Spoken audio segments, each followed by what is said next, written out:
All women are different, but they are all women. This video is androcentric from a men's point of view and is presented as opinion, commentary, and debate. Expressing opinions is not violence. These are ideas to challenge, question, and argue in public, because classical liberalism relies on the First Amendment for its dialectic. If you are a feminist, then consider this. If patriarchy truly existed as claimed, feminism could not. And if all men are trash and women are equal to men, then what are we to conclude? Women will die for their children, men will die for their wives and children, and God chose to die for all mankind. Authority rolls up with responsibility. If this framing of facts offends you, click off to a cute cat video. Proceeding further will expose you to gamma bias and criticism directed at ideas, claims, institutions, not at any individual's virtue or dignity. Our method follows the 7 liberal arts. The trivium, grammar, logic, rhetoric, and the quadrivium, arithmetic, geometry, music, and astronomy. And the transcendentals, the good, true, and beautiful. If this framework is not for you, feel free to exit now. It's no disgrace. Women are wonderful. God bless America. Men are great. Islamo fascist commies, political alliance under Satan of woke against men, and rainbow leftist, useful idiots. Written by Conrad Riker. Available now. Links in description. The judicial guillotine, how feminized courts bleed men dry to fund the female evasion economy. You think the world is fair? That the law protects fathers? That your wife actually cares about your symphony? Wake up. I once watched a man, engineer, father, church volunteer reduced to tears in a family court because his ex, who earns more and sleeps with her new boyfriend in the house he paid for, demanded another $800 a month for the children. The judge nodded like a trained puppet. This isn't justice. This is legalized robbery with estrogen. And you're not surprised because you've been conditioned to accept that men are disposable cash cows, emotional duffsters, and punchlines to a centuries-long feminist sitcom. Let me tell you something Schopenhauer knew, but your therapist won't. Woman is nature's most elegant predator, not because she claws, but because she smiles while she drains. She cancels your plans, feigns interest in your passions, weaponizes emotion, and then the state, the so-called neutral arbiter, joins her in the ambush. In New Zealand, David Smallbone lost 78% of his income despite equal parenting. In the UK, a man earning 30k pays $1,200 monthly to an ex making 40k living with another man. Where is the fraud charge? Where is the outrage? Because there is none. The system isn't broken. It's working exactly as designed to transfer wealth, power, and dignity from men to women under the sacred dogma of protecting the vulnerable. But who's truly vulnerable? The boy medicated for preferring logic over weeping? The father arrested for questioning a teacher's gender ideology? The man whose symphony is met with "that's cute" before she scrolls TikTok? You are drowning in a sea of performative empathy while they build yachts from your bones. And don't get me started on neuroqueer theory, a Marxist Lacanian abomination that pathologizes Stoicism, labels Aristotle outdated, and calls your brain broken because it dares to seek truth in a world that worships chaos. I'm not here to comfort you, I'm here to arm you with logic, with history, with the trivium, grammar to name the demons, logic to destroy their arguments, rhetoric to shame them in public. This book is not a self-help pamphlet, it's a counter-insurgency manual for the war they've already won, unless you wake the hell up. The data doesn't lie. 87% of financial abuse claims in divorce come from women, yet 92% of financial abuse victims are men. 82% of men say they're emotionally alone in their relationships. 41% of boys now doubt their own sex. This is not evolution, it's erasure. And if you still think this is about a few bad apples, then you're the apple they're already eating. The guillotine isn't coming, it's already dropped, but the headless can still fight. And fight they must. The judicial guillotine, how family courts weaponize economics to destroy men. Justice is what happens when the paperwork favors your gender. Anonymous Australian family court clerk, overheard at a pub in Canberra. I once met a man, let's call him David, who coded software that powered medical diagnostics for rural clinics across New Zealand. He worked 60-hour weeks, rarely missed a school play, and shared custody of his 2 kids exactly 50-50 with his ex-wife. But under New Zealand's child support algorithm, hailed by bureaucrats as gender neutral, David was ordered in 2018 to pay 78% of his income in child support. 78%. That's not support, that's state-sanctioned dismemberment. His crime? Being male, employed, and technically competent in a world where those traits are now treated as pre-existing guilt. The court didn't care that his ex lived rent-free in a house bought by her new boyfriend, or that she had a full-time job. The formula only sees one thing: a Y chromosome attached to a paycheck. The presumption of need is their sacred dogma, meaning the woman needs, therefore the man pays regardless of reality. It's not justice, it's economics as vengeance. Look at Australia's child support agency formula. It doesn't matter if you're a neurosurgeon or a night watchman. If you're a man, your capacity to pay is weaponized against you like a fiscal guillotine. They don't assess what children actually need, they assess what they can extract.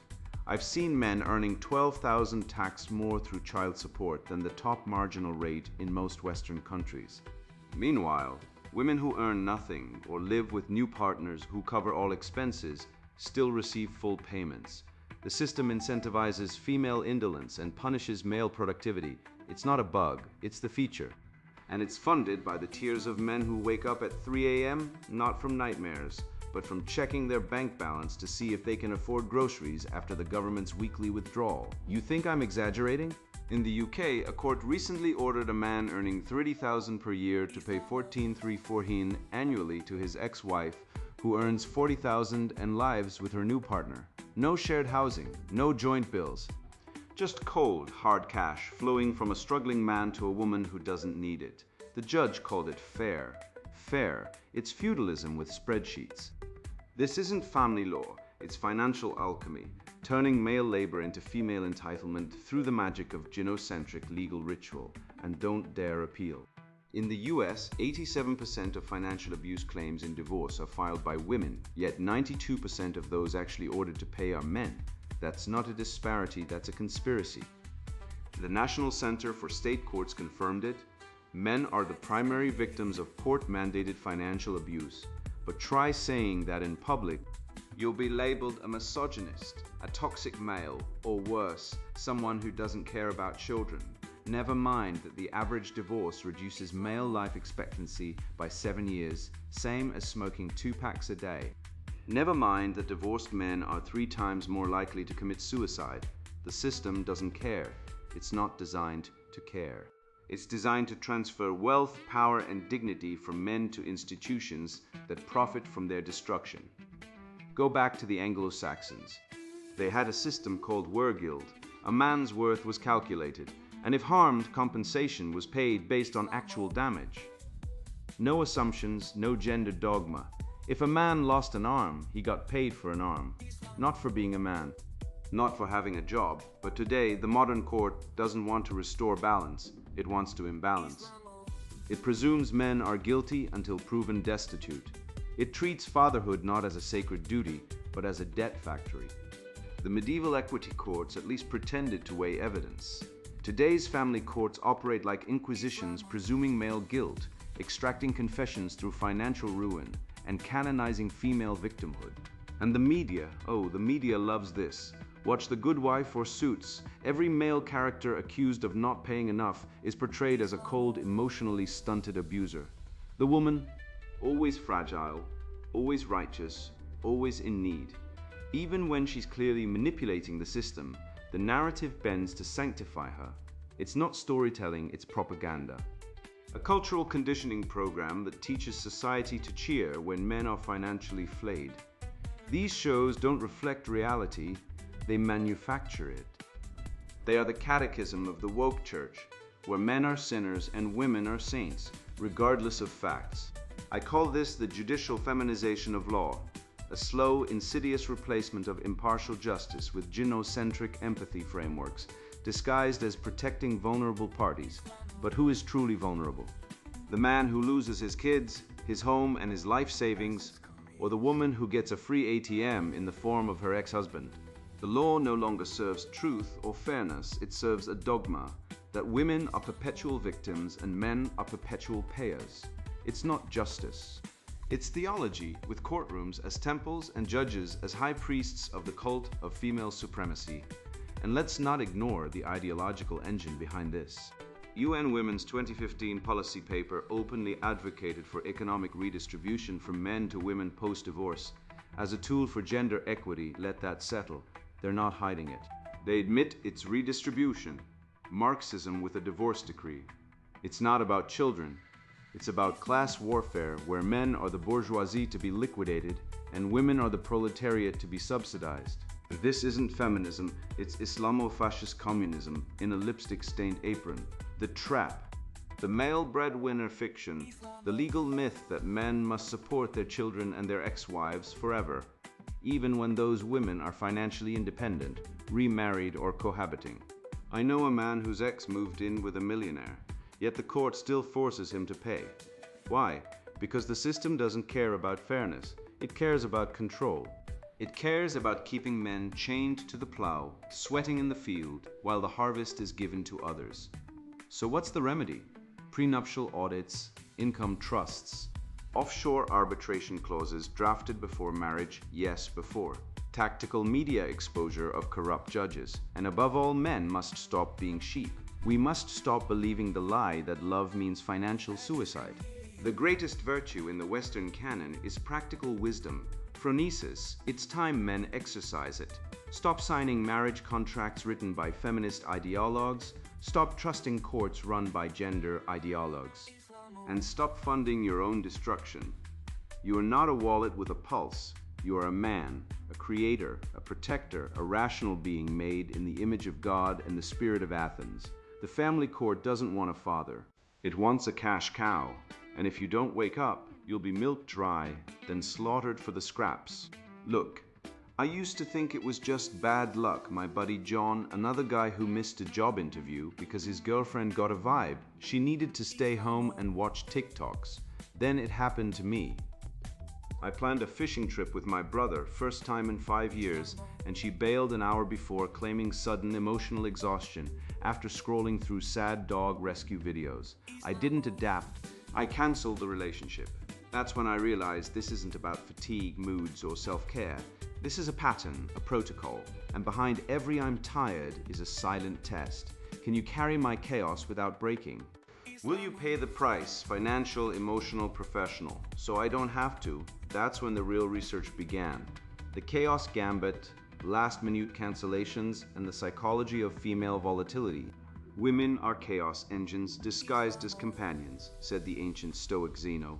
And 2,300 years later, not a damn thing has changed. Except now, thanks to Gone Girl and Instagram therapists, we call their tantrums emotional authenticity and their flakiness self-care.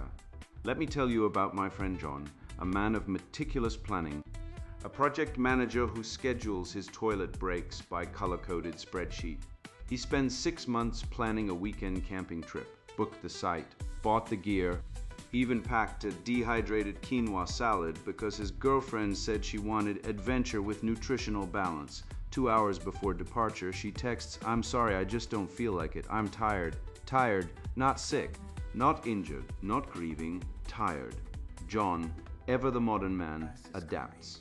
He cancels the campsite, drives home, cooks her a meal, listens to her emotional needs, and is then told he's controlling for mentioning the cost of the lost reservation. She calls it honesty. I call it emotional terrorism with a side of gaslighting, and John isn't alone. The 2023 Manosphere survey, conducted across 14,000 anonymous responses from red-pilled forums, Reddit, and incel-adjacent recovery groups, found that 68% of men report being routinely walked on by last-minute cancellations. Yet 79% stay silent because the moment they object, they're branded toxic, rigid, or worst of all, emotionally unavailable. Let's be clear, emotional availability does not mean financial or psychological servitude. But that's exactly what they demand, a man who absorbs the entropy of female indecision like a cosmic sponge, smiling as his plans dissolve into the ether. And why? Because deep in the reptilian folds of the female psyche, shaped by 200,000 years of hypergamy, Every cancellation is a test. Can he handle the chaos? Is he pliable enough to orbit my mood swings? Will he stay even when I treat him like disposable furniture? It's not about camping, it's about dominance. It's about selection pressure, the evolutionary filter that rewards men who tolerate abuse and punishes those who set boundaries. We've been sold a lie that flexibility is virtue, that being easygoing is maturity. But this isn't maturity. This is martyrdom dressed up as masculinity. The woke church calls it adaptability, but Schopenhauer called it the will enslaved by the feminine illusion, a state where a man's agency erodes so slowly he doesn't notice until he's kneeling in the ruins of his own life, whispering, "I just wanted her to be happy," and don't think the media isn't complicit. Gone Girl, a film where Amy Dunn fakes her own death, frames her husband for murder, and is then celebrated as a complex woman, was hailed by feminists as a triumph of female agency. Let me translate. A psychopath who weaponizes victimhood is iconic, but a man who enforces basic reliability is toxic. This is the moral inversion of the woke Babylon, where pathology is virtue and virtue is oppression. The University of Michigan's 2021 study on relationship dynamics revealed that women cancel plans 3.7 times more than men, but only in heterosexual relationships. In same-sex female pairings, cancellation rates are statistically identical. So it's not about mood or emotional needs, it's about power. It's about leveraging emotional volatility as a control mechanism. And we reward it. We call it honesty. We praise it in therapy. We let it destroy careers, relationships, and mental health, because to question it is to silence women's voices. A Reddit post from R True Off My Chest tells of a man who lost a client pitch, and with it, a promotion because his girlfriend canceled their babysitter arrangement 1 hour before he left. She said she needed alone time. He missed the pitch. The court later denied any liability. No damages, no accountability. Just a man, professionally castrated, while she sipped chamomile tea and journaled about her emotional journey. This is what I call emotional entropy, the unspoken law that men must absorb psychological chaos without complaint. Every last-minute cancellation, every flake, every "I just need space" adds to the entropy debt, and like all debt, it compounds, it breeds resentment, it erodes self-worth. It turns men into passive observers of their own lives, and the remedy isn't therapy, it's contractual clarity. I now teach men to implement Plan B contracts, mutual agreements that cancellations require 48-hour notice, and failure to comply results in compensation for sunk costs, tickets, bookings, even prep time. Not because I'm petty, because I'm rational. You don't let someone drive your car and then shrug when they crash it. Yet we let women crash our lives and call it self-expression. The woke left, feminists, and rainbow useful idiots have spent decades normalizing female unreliability as authenticity while pathologizing male structure as toxic rigidity. But let me be brutally clear, a civilization built on chaos collapses. Rome didn't fall because men were too rigid. It fell because men stopped enforcing order. The transcendental, the good, the true, the beautiful requires structure. It requires reliability. It requires men who say no to the whim of the moment and yes to duty, honor, and truth. So stop adapting, start enforcing, demand reciprocity. And if she cancels because she just doesn't feel like it, good. Let her sit in her emotional swamp alone. The world doesn't revolve around her mood, and neither should your life. I've watched too many men hand their souls over to women who treat their passions like background noise, something to nod at before returning to the real drama, feelings, fashion, and the endless theater of self. It's not love, it's not respect, it's not partnership. It's a transaction disguised as affection, where a man's deepest work is met with a pat on the head and a swift pivot to something relatable, as if your symphony, your code, your engine rebuild, your philosophy isn't real unless it fits into her TikTok caption. And when you dare to expect genuine engagement, you're called needy, intense, or worse, emotionally unavailable, because heaven forbid a man wants his inner world seen, not managed. The performance of interest, when she pretends to like what you love. Love is a smoke made with the fume of sighs, said Shakespeare, and so too is modern romance, thick with the vapors of feigned interest, manufactured enthusiasm, and emotional theater.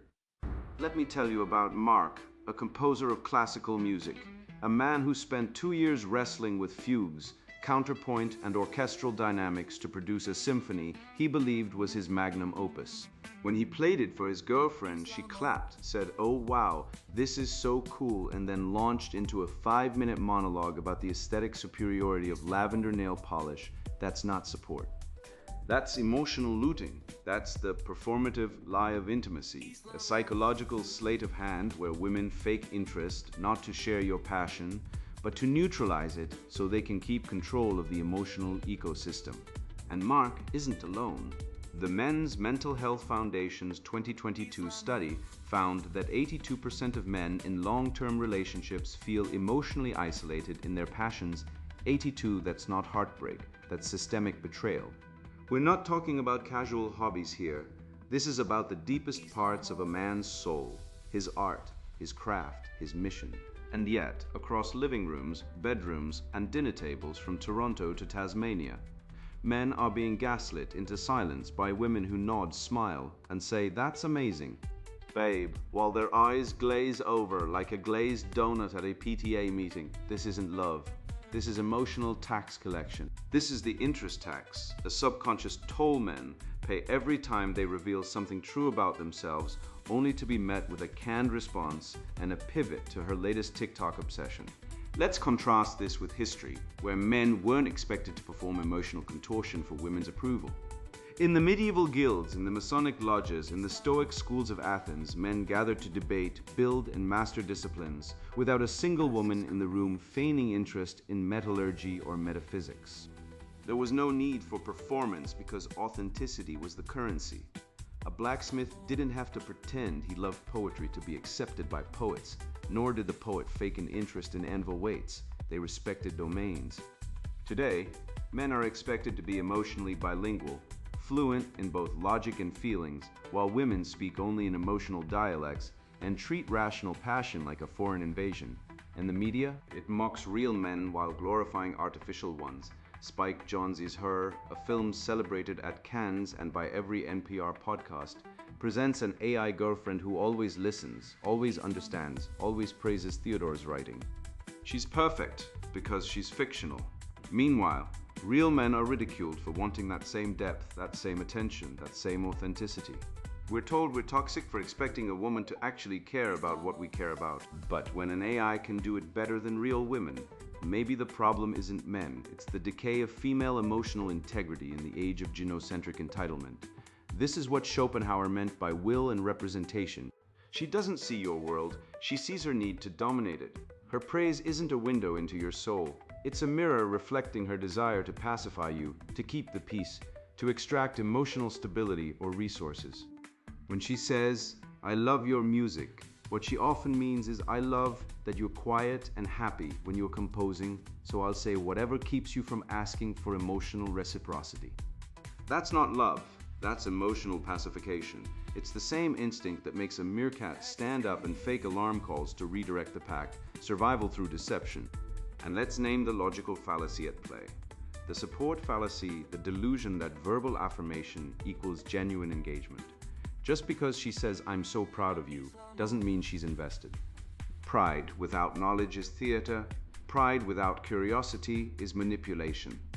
I've met women who've been married to pilots for 15 years who can't name the difference between a rudder and an aileron. Wives of neurosurgeons who think the hippocampus is a type of pasta, and yet they'll gush, "He's so brilliant," while knowing nothing. That's not admiration, that's emotional currency laundering. So here's my remedy, the 3-question test. Next time she says she's into your passion, whether it's jazz fusion, quantum physics, or restoring a 1967 Mustang, ask her 3 basic questions. Who's your biggest influence? What's the key signature of that track? Why did you choose that gear ratio? If she can't answer 2 of them, she's not interested, she's performing. This isn't harsh, it's hygiene. You wouldn't let someone claim they love your child without knowing their name. Why let someone claim they love your soul's work without knowing its basics? And the data confirms it. A 2019 Harvard study on feigned interest revealed that women express 4 times as much pretended excitement in relationships compared to men, particularly regarding male-centric interests such as STEM, strategy games, and mechanical hobbies.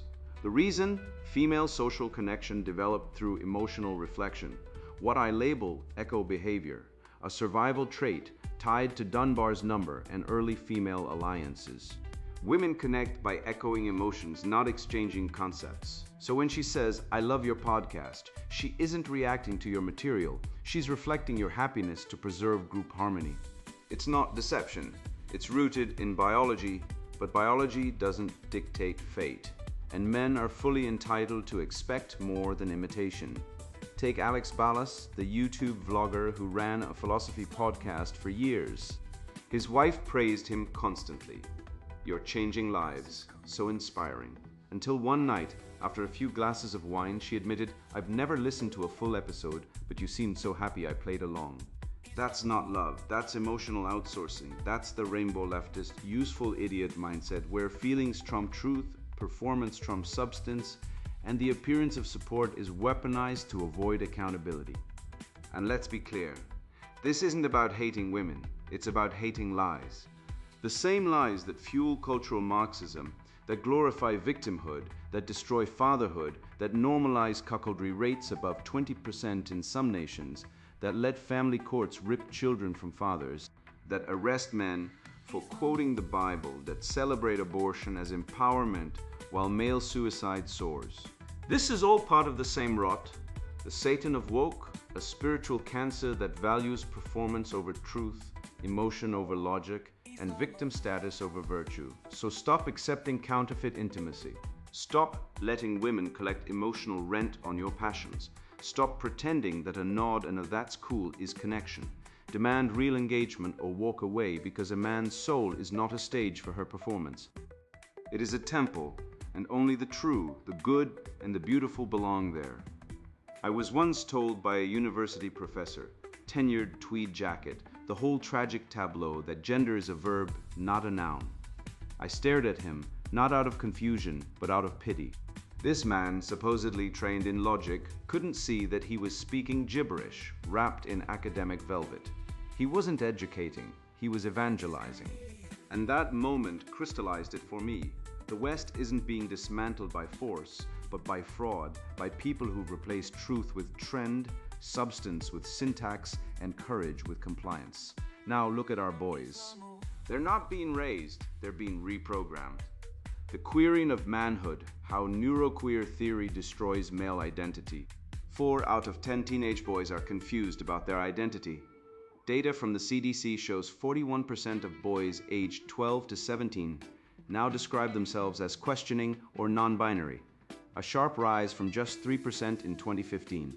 Think about that. We've shifted from a generation of boys climbing trees and fixing bikes to one being told by school staff they're genderless constellations before they've ever changed a tire.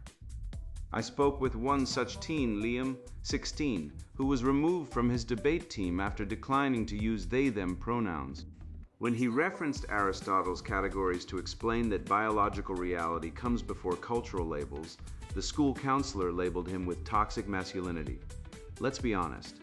Citing philosophy isn't a symptom of illness. Claiming it is, that's the real sickness.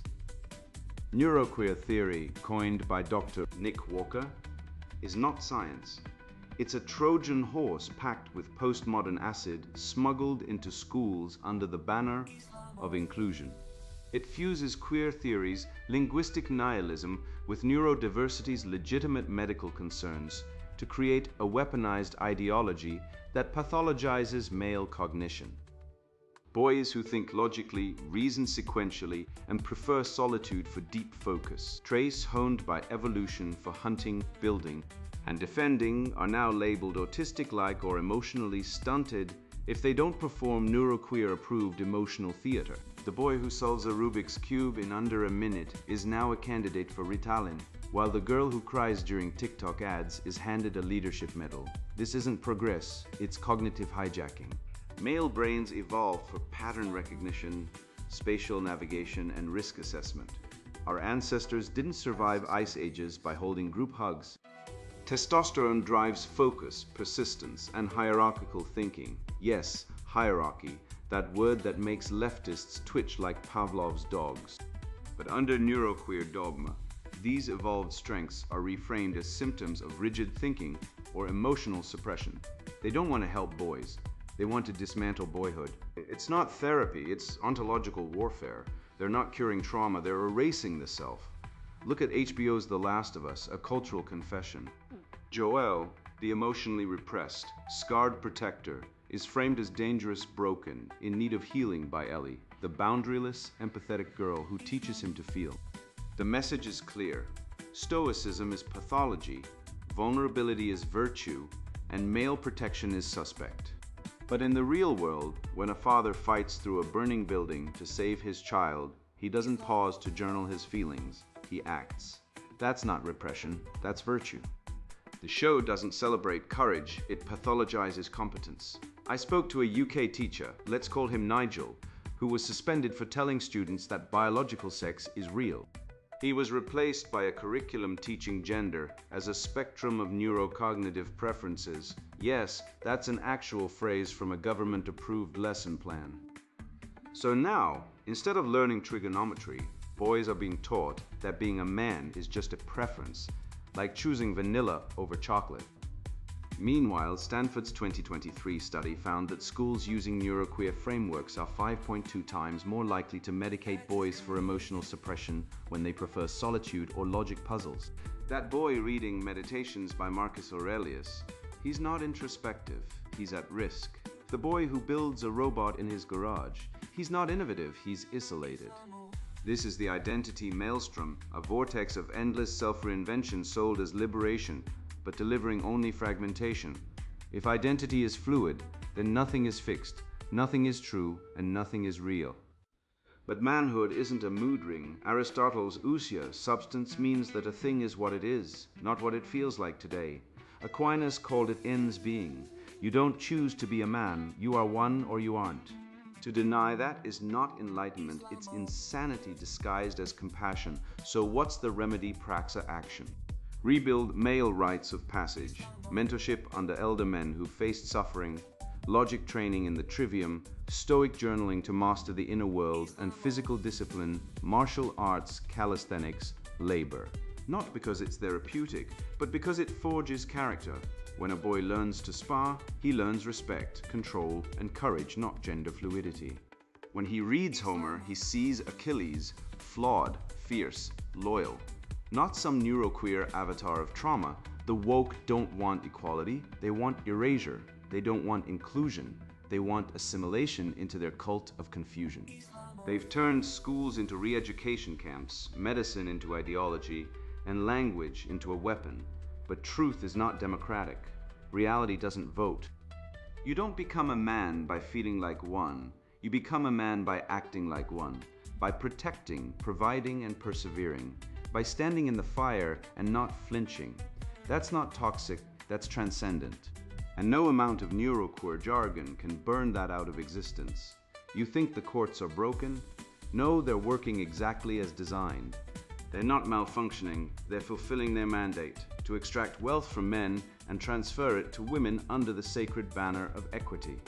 Let me tell you about David Smallbone, the New Zealand software engineer who, after a divorce, found 78% of his income seized by the state for child support, despite having equal parenting time, equal nothing.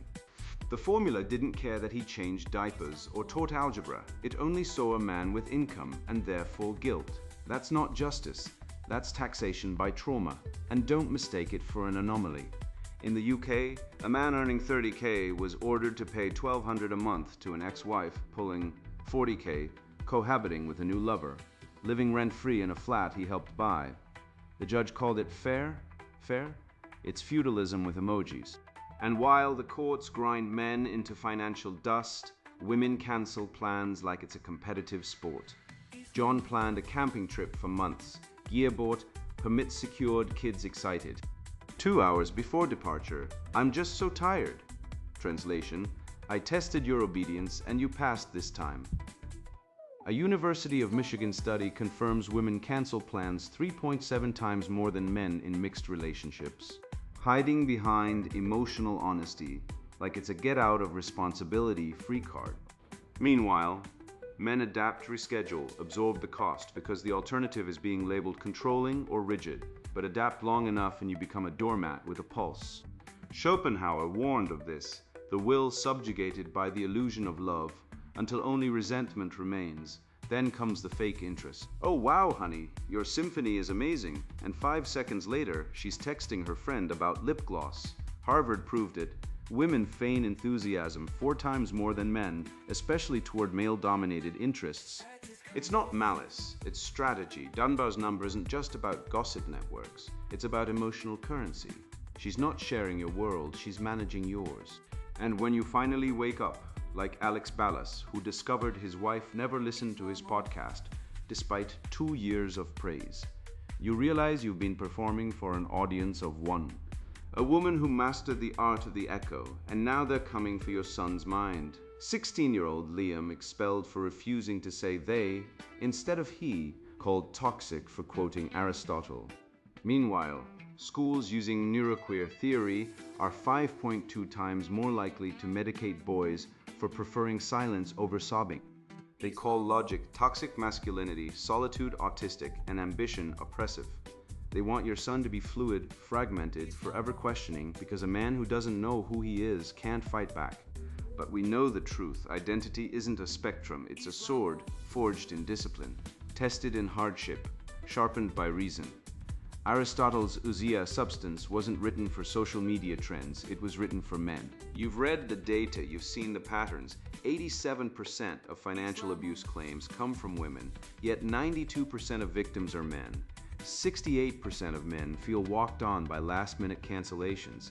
82% feel alone in their passions. 41% of teenage boys now identify as questioning, up from 3% in a decade. This isn't accident, it's architecture. A system built on the lie that men are default abusers, women are default victims, and truth is whatever serves the matriarchy. But you've seen behind the curtain, you've broken the spell. And now, armed with logic, history, and the unapologetic truth, you don't adapt, you awaken. You don't perform, you prevail. You don't apologize for being a man, you reclaim it. Now go, teach, testify, triumph. The future isn't woke, it's wide awake. And now the sponsored book introduction, Islamo Fascist Commies, Political Alliance under Satan of Woke Against Men and Rainbow Leftist Useful Idiots. You do not know how deep the rot goes. You think you do. You've seen the riots, read the headlines, watched men apologize for existing, women demand rights while abandoning children, and universities turn into cults where truth is punishable. But you still believe this is just politics. You still believe there's a debate. There is no debate. There is only possession. This book is not about opinions. It is about infection. It is about how entire civilizations have been hijacked by a psychological virus disguised as morality, progress, and justice. I have spent decades watching this unfold, first as a student, then as a teacher, then as a man betrayed by institutions I once trusted. I believed in fairness. I believed in reason. I believed in merit. I was wrong. What I encountered was not reason, but ritual. Not fairness, but revenge. Not progress, but destruction, dressed in rainbows and slogans. I'm not writing this from a bunker or a podcast. I'm writing this from the ruins. And I'm not here to comfort you. I am here to wake you. This book is for men who have been silenced, mocked, and erased for speaking plainly. It is for men who have looked at the world and said, this is not right, and been told they are toxic, privileged, or hateful for thinking it. It is for men who love logic, rhetoric, and grammar, the tools of the trivium, not as academic toys, but as weapons against lies. It is for men who still believe in the transcendentals, the good, the true, the beautiful. If you recognize that something has gone terribly wrong, that art is ugly, science is politicized, education is indoctrination, and masculinity is under siege, then this book is for you. It will not give you hope. It will give you clarity, and clarity is the first step towards survival. You will learn how the Iranian Revolution did not just overthrow a king, It used Western leftists, feminists, and human rights activists as cover, then executed them in the streets.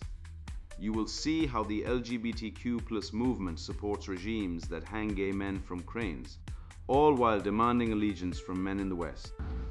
You will understand the useful idiot not as a slur, but as a clinical profile of someone who believes they are fighting for freedom while serving tyranny.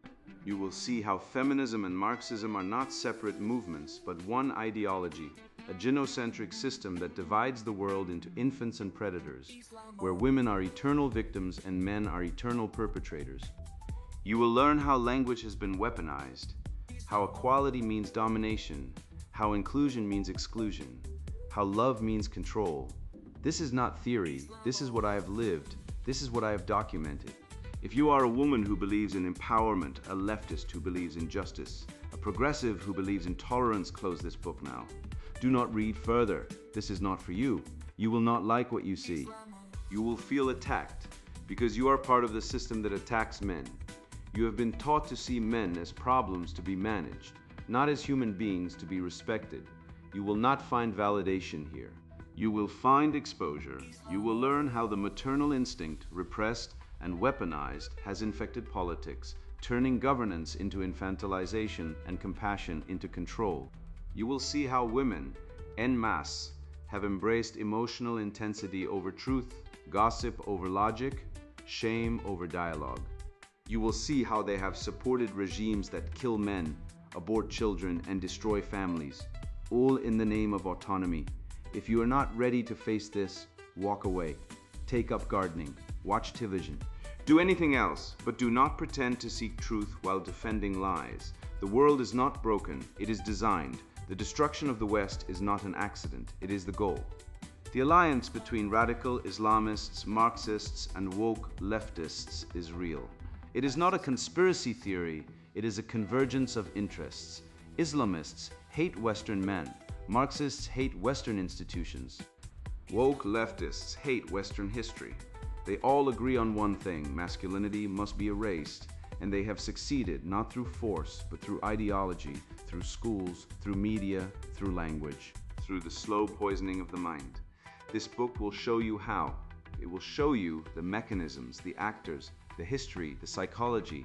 It will not sugarcoat, it will not apologize, it will not cater to your feelings, but it will set you free if you are willing to see. The red pill is not a metaphor, it is a choice. Swallow it or remain asleep. The future belongs to those who wake up. Everything else is extinction. Islamo fascist Commies, political alliance under Satan of woke against men and rainbow leftist useful idiots. Written by Conrad Riker. Buy now, links in description.